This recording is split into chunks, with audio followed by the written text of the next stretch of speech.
Mis amados hermanos, bienvenidos a nuestra meditación con respecto a una iglesia en un mundo en cambio y cuál debe ser la postura de esa iglesia. Y hemos hablado acerca de un llamado de parte de Dios a un balance entre la santidad y la gracia. En este pasaje que discutimos anteriormente, el capítulo 6 de Gálatas, en el versículo 1, Pablo dice que si alguno fuere sorprendido en alguna falta, nosotros que somos espirituales, dice el apóstol Pablo, restauremos con espíritu de mansedumbre a esa persona, considerándonos a nosotros mismos, no sea que nosotros también no seamos tentados en el mismo pecado con que estamos lidiando en el caso de esa otra persona. Vemos aquí la sabiduría pastoral del apóstol Pablo, inspirado por el Espíritu Santo. Yo decía que vivimos en un mundo, en este siglo XXI, lleno de cambios, donde la ciencia ha avanzado muchísimo y la gente cada día explora más y más los misterios del cerebro humano, de la mente, del sistema nervioso, de la genética, de la antropología, la lingüística y todas estas disciplinas que le dan al hombre un conocimiento bien amplio de la naturaleza humana y de la condición humana.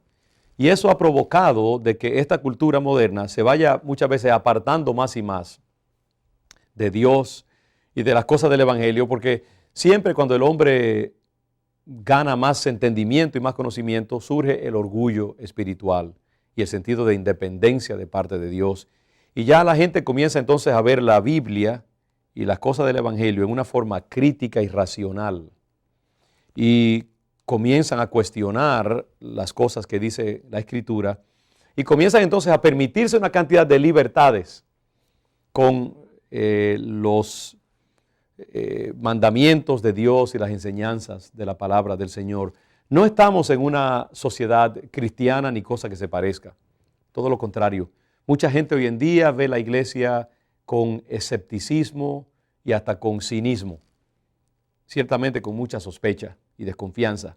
Entonces la iglesia se encuentra en el dilema de que cuando hablamos del llamado a la santidad que nos presenta la Escritura, la gente nos ve como farisaicos, como que nos creemos mejores que nadie, gente santurrona, gente que no está al día con las complejidades y los conocimientos de la psicología y de la ciencia, y no escuchan lo que decimos.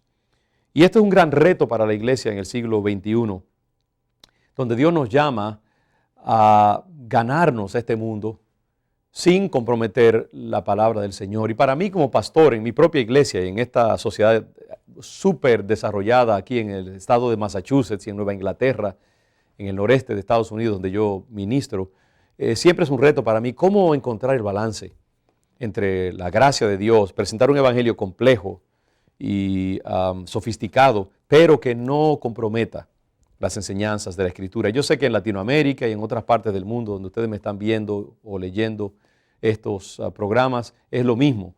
Y yo creo que se necesita, los líderes, los pastores necesitamos consejo, y la gente en los asientos necesita consejo sobre cómo comportarnos con ese mundo allá afuera.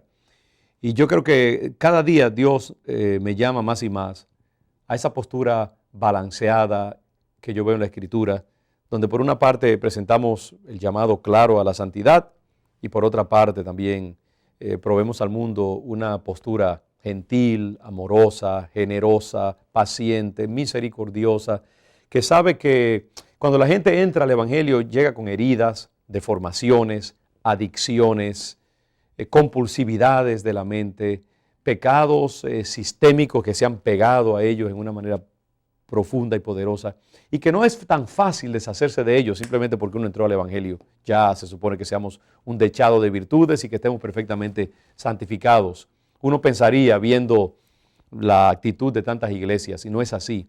Y por eso muchas veces el mundo correctamente nos critica y nos ve como gente farisaica, que no entendemos las complejidades de la vida humana. Y es cierto, porque el proceso de transformación personal, la renovación de la mente de la cual habla el apóstol Pablo, es algo que se toma mucho tiempo muchas veces.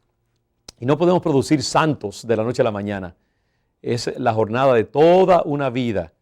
Y se necesita iglesias, pastores, consejeros, padres y madres espirituales, laicos, que conozcan la complejidad del proceso de santificación. Y yo creo que una de las primeras cosas que tenemos que hacer es mirarnos a nosotros mismos. Por eso Pablo dice aquí que si vamos a restaurar a alguien que ha fallado, nos consideremos a nosotros mismos. Dice, considérate a ti mismo, no sea que tú también seas tentado.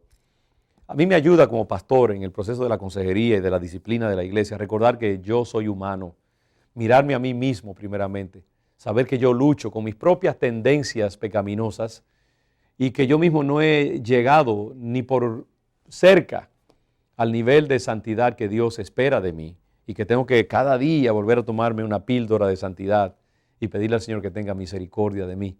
Muchas veces me siento, como dice el apóstol Pablo, miserable de mí.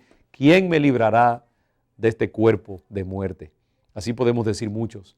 Yo creo que ayuda en la vida de la iglesia a tener gente en autoridad que esté consciente de su propio proceso, lo que hemos vivido nosotros y lo que vivimos cada día. Si somos honestos con nosotros mismos, vamos a entender que producir un hombre o una mujer maduro, sabio, santo, en control de sí mismo, es una cosa de toda una vida. Y que por lo tanto nuestras iglesias tienen que ser lugares de restauración, lugares de misericordia, de amor, de paciencia, de bondad hacia el creyente, sin tampoco comprometer el llamado a la santidad. No estoy hablando de libertinaje, escúcheme, sino que estoy hablando de un balance entre las dos cosas. Y va a ser una tensión que vamos a vivir siempre. A veces va a parecer que nos estamos contradiciendo en una dirección u otra. Y los pastores vamos a estar bajo mucha presión de parte de muchos laicos que van a querer que siempre estemos cortando cabeza.